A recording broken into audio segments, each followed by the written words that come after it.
Hey everyone, my name is Anthony P, and today we're going to talk about many of the features of Google Chrome's Bookmarks bar.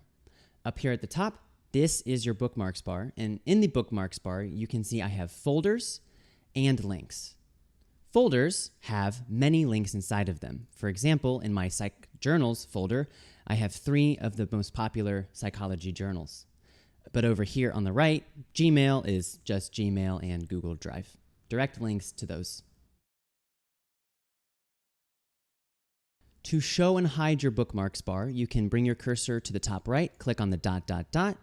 go down to Bookmarks, over to Show Bookmarks Bar. You can also press Ctrl-Shift-B to hide and show your bookmarks bar. Helpful trick, especially to save space. A cool feature is that you can open every link in one folder with just a few clicks.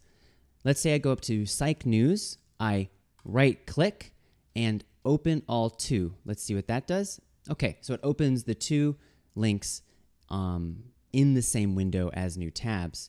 But there's some other options. Let's click through them. Open all 2 in a new window. So this opens a brand new window with those 2 tabs in them. Psych News again, open all 2 in an incognito window. That's awesome. An incognito window prevents tracking on your device and some other features. And then lastly, open all 2 in new tab group. A tab group is useful if you have many tabs open and see Psych News here is highlighted. I can click Psych News and it hides those tabs. So if you have maybe your social media together, you can hide all your social media while you do more productive work. This is a great way to stay organized.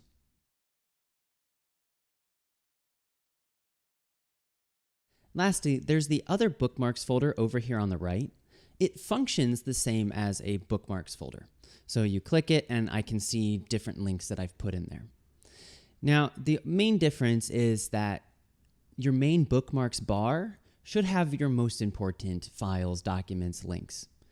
This is because you're going to see it all the time. It's going to be really easy for you to access different links like I just did there, whereas your other bookmarks folder is a little slower. It's off to the side. You don't see all of the submenus instantly. And it also reads right to left and not left to right. So when I open up these folders here, let's say research projects, you see how my drop-down menu goes to the right? That's natural. If I had this, let's try it. If I put this folder by dragging it into other bookmarks and I come down to research, it goes to the left. And that's not the way English is naturally read. We like to read left to right. So it's actually more convenient and easier in the long run to put your most used folders and subfolders in your main bookmarks bar and other links you find interesting in the other bookmarks folder. If you enjoyed this video on Google Chrome's Bookmarks bar and you want to watch other videos on technology for academics, you can view our channel. We've done a lot of videos that will help you as a researcher or a writer or as an academic be more productive in your daily routines. Thanks, and I'll see you again soon. This video is brought to you by UniEdit English Editing. UniEdit provides English editing and translation services to Asia's top universities, including Tokyo University, National Taiwan University, and Tsinghua University. Please visit the UniEdit website link below for details about UniEdit's English editing services for your research manuscripts.